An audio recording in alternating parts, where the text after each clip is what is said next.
Hello mga sisi! Mga tol! Welcome back muli sa aming channel. Kami nga pala ang Just Louie Ace! At syempre for today's vlog, isa-celebrate namin ang aking birthday. Ayan. So hindi ko na lang po sasabihin kung ilang taon na ako.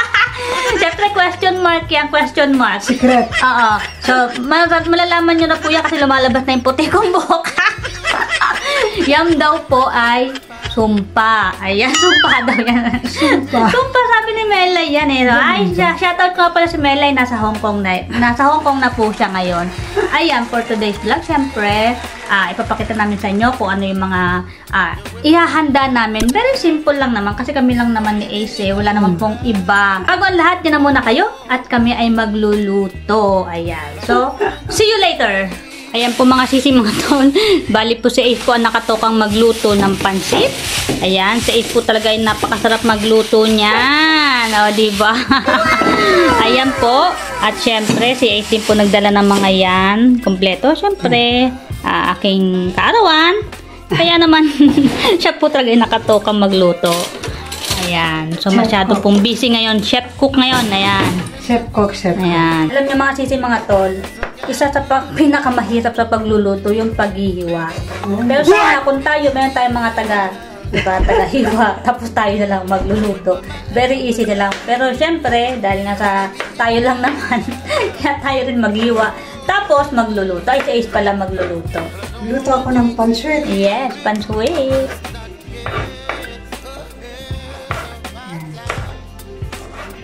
Habang niluluto natin yung mga ingredients para sa pansit, syempre, yung noodles natin, ibababad na natin for 10 minutes lang. Huwag masyadong babad na babad kasi magiging malabsa siya pagka naluto. Syempre, kompleto rekado naman tayo. Syempre, ang ating repolyo, carrots, beans, at syempre, ang ating sahog na baboy. At syempre, ayan, so lagay na ni Ice ang sibuyas. Ayan. So, sa po ang ating cook ngayon. Siyempre, ako naman gagawa mamaya ng chocolate cake. Luya. O, diba? Ang pogi ng ating, chef. Aba, siyempre, siya ang taya, sa pagluluto. Kaarawan ko, tapos ako magluluto. Ay, ganun ba yun? Ganun ba?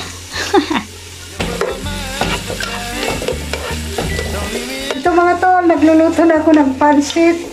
Saka may kanin. Ay, ang sarap. May pakbet.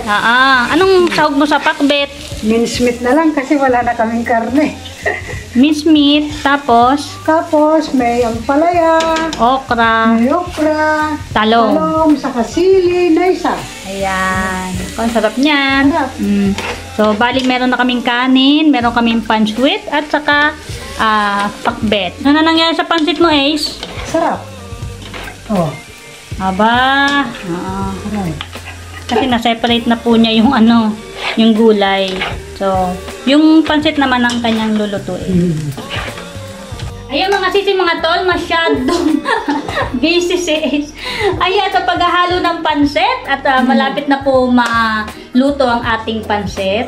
At syempre, ang ating pakbet. Ayan. At syempre, luto na rin ang ating rice. At ngayon naman, syempre makukompleto ang ating kaarawan kung hindi tayo gagawa man lang ng cake. Ayan. So, halika, samahan nyo akong gumawa ng cake.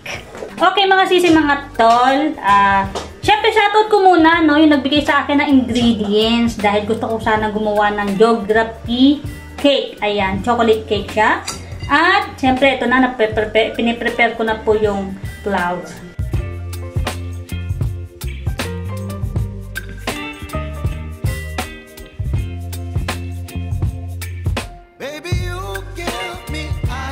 Okay, mga sisi, mga tol, ito na yung aking mixture. Ayan, ang aking mixture ng chocolate cake. Nilagyan ko lang siya ng Cadbury para kahit paano man magkaroon ng kulay chocolate. Ngayon naman, ilalagay na natin siya sa molder. So, ito yung aking molder. Ayan. Okay, mga sisi, mga tol, ayan na. Nasa molder ng ating chocolate cake. At syempre, ngayon, ipapasok ko na siya sa oven.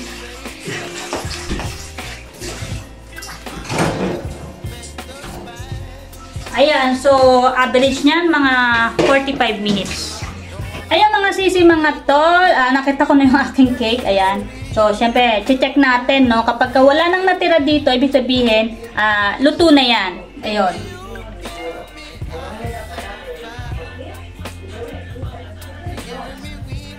Ayan, so ibig sabihin, luto na siya kasi wala na pong dumikit. Ayan, so ready na ang ating cake! Happy birthday to you. Happy birthday to you. Happy birthday, happy birthday. Happy birthday, dear Louie. Wish ba ako? Oh yeah, wish. Okay. Thank you! Thank you, God bless. Ace. Ayan. So, ngayon naman, syempre, kakain na kami. Alas 2 na ng Oo nga. tanghali syempre. Ay, hapon. Hapon na. Kaya, titikman din namin yung niluto kong geography. Ayan, geography cake. At saka, ito, meron kaming pansit. Pizza. Pancit. Kanin.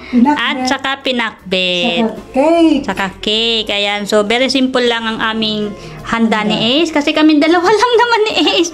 At syempre, nagpapasalamat ako kay Ace dahil nga, ayan, binilhan ako ng pizza from Toronto. Ayan, from Canada pa yan, Ayan, from Canada. At syempre, si Ace po yung nagluto ng pansit at saka ng pakbet. At syempre, ako naman po ang cake. Syempre, bago naman natin titikman yung aking ginawan geography cake na pa sa aking kaarawan, syempre, unahin ko muna na ako mismo yung maghihiwa, di ba? Ganun daw yun, di ba, Ace? Oo naman. Syempre, bago daw tayo magbibigay ng cake, dapat bawasan daw muna ng kaunti. Para sa iyo. Para sa akin.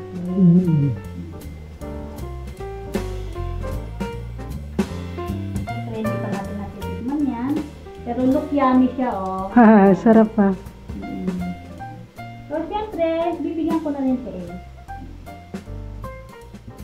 Parang ang crunchy ng ano niya. Oo nga. Taas niya. Yung pinaka-cover niya. So, titikman natin. Wala po kaming tawag dito Coke kasi mas maganda po sa amin tubig. Oo nga. Ayaw po namin mag-soft drinks kasi nga nagbabawas po talaga kami sa mga asukal. Na kami ni Ace, nagkakaedad na po. Ayan, so mga sisi mga tol, ito na ang aking simple celebration. At happy kami ni Tol Ace kahit dalawa lang kami dahil siyempre lunes ngayon at may mga trabaho ang aking mga kaibigan. So hindi po namin sila pwede talagang maimbita dito dahil may mga trabaho sila. Okay, so ito nga lang sa pansit pa lang. Masaya-masaya na ako dahil ang pansit hindi talaga mawawala yan kapag merong okasyon, lalo na kapag kakaarawan mo. Dahil nga, ang pansit daw ay pampahaba ng buhay. Anong nararamdaman mo ngayon birthday mo? Masaya ako, sobrang saya ko kasi nga malusog ako. Ayan, ang pinapasalamat ko ng una sa Panginoon. At siyempre, yung saya ko naman, lalo na siyempre kasama ko yung aking mahal. Ayan, at siyempre, nakagawa naman kami ng cake. Kasi ayaw na po namin ni Ace yung nabibili ba sa mga, di ba, nabibili ng may mga chocolate. Kasi sa panahon kasi natin ngayon, masyado ng sobrang tamis yung mga nakakain natin. So, hindi na rin maganda pa sa ating kalusugan. So, nagbabawas po talaga kami ng asukal ni Ace. Pero wag naman yung sobra. Kasi kailangan pa rin natin ng sugar sa ating katawan. At yung mga gantong cake na simple cake ay happy kami dahil si Lola, pwede rin po kumain si Lola ng ganyang cake. Ayan, at meron din po akong pakbet. Siyempre, hindi naman buo ang ating lunch, di ba? Ng birthday mo, kung walang ulam, di ba? Ayan, may kanin. Hindi, may kanin tayo. Ayan. At siyempre, nagpapasalamat ako kay Tol Ace. Ayan. So, binigyan po niya ako ng pizza from Toronto, Canada. Ayan, galing pa si Ace sa Toronto. Toronto, Canada pa. O, di ba? Saan ka pa? Okay, so, ngayong birthday ko, nagpapasalamat ako dahil binigyan pa ako ng mahaba pang buhay. Naway, bigyan pa ako ng Panginoon ng mahabang buhay dahil marami pa po tayong pangarap sa buhay. At syempre, di ba, naway, may mission pa tayo sa mundo. At nagpapasalamat ako dahil okay naman ang family ko sa Pilipinas, diba? At syempre sa amin ni Ace, ayan. At nihiling ko rin sa Panginoon, hindi lang dahil sa birthday ko, kundi maging malakas kami ni Ace, lalo sa pag-aalaga namin sa mga amo namin dito sa Cyprus. Eh, wala kang bulaklak na. Bakit ayaw mong bulaklak?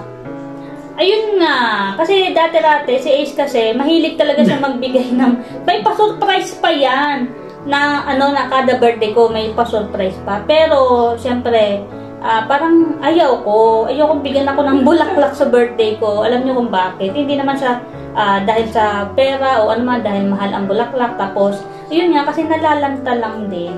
Oo, kasi pagtingin ko na kinabukasan, nalalanta na eh. So, ibig sabihin, isang bouquet na yun, magkano din yun, di ba? Yung bouquet ng flower na yun. So, para sa akin kasi, very practical kasi akong tao. Ngayon, kung bibigyan mo ako ng bulaklak, kahit isang piraso lang na tangkay, happy na ako niyan. Pero sabi mo isang bouquet kagaya ng binibili niya sa akin dati, andyan yung ipapadeliver pa niya, pa-surprise pa niya. Nung tinanong ko kung magkano yung halaga, siyempre nanghihinayang din ako sa pera. Tapos yung bulaklak na yon, alam ko naman na talagang mahalaga naman talaga sa kaarawan yun. Pero ako kasi yung tao, ewan ko, very practical ako. Gusto ko na lang, bilang mo na lang ako ng tinapay. Oo nga. Bilang mo na lang ako ng mga paborito ko, kagaya ng Yeah, gusto niya ng pizza. Oo, yan, pizza, yan. Tinapay. Galing sa Sorpas. Yan ang gusto niya. Okay na ako doon. Kaysa bilang mo pa ako ng bulaklak kinabukasan, malalanta lang rin. So, ibig sabihin, para sa akin, ayun nga, magdadasal na lang tayo sa Panginoon kapag tayo may kaarawan. Ang iba naman talaga, talagang hikaho sa buhay. Hindi man lang sila makapaghanda kahit napansin. Pero tayo ngayon, di ba, ang dami nating handa. Dalawa lang naman kami na ayun niya si Lola. So, masayang-masaya na ako na meron akong celebration, ayan, for today. So, ano pa inaantay natin is? Kain na! Kainan na! Kain na mga tol! Alika, sali po kayo kumain.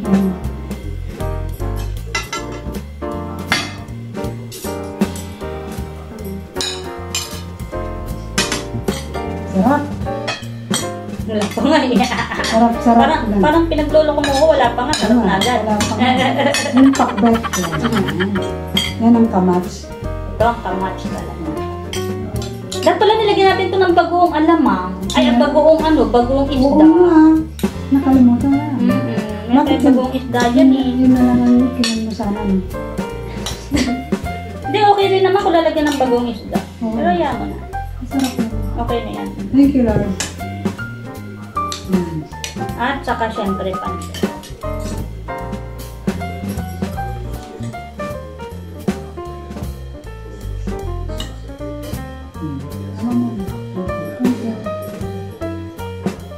Kain na tayo. Thank you, Lord.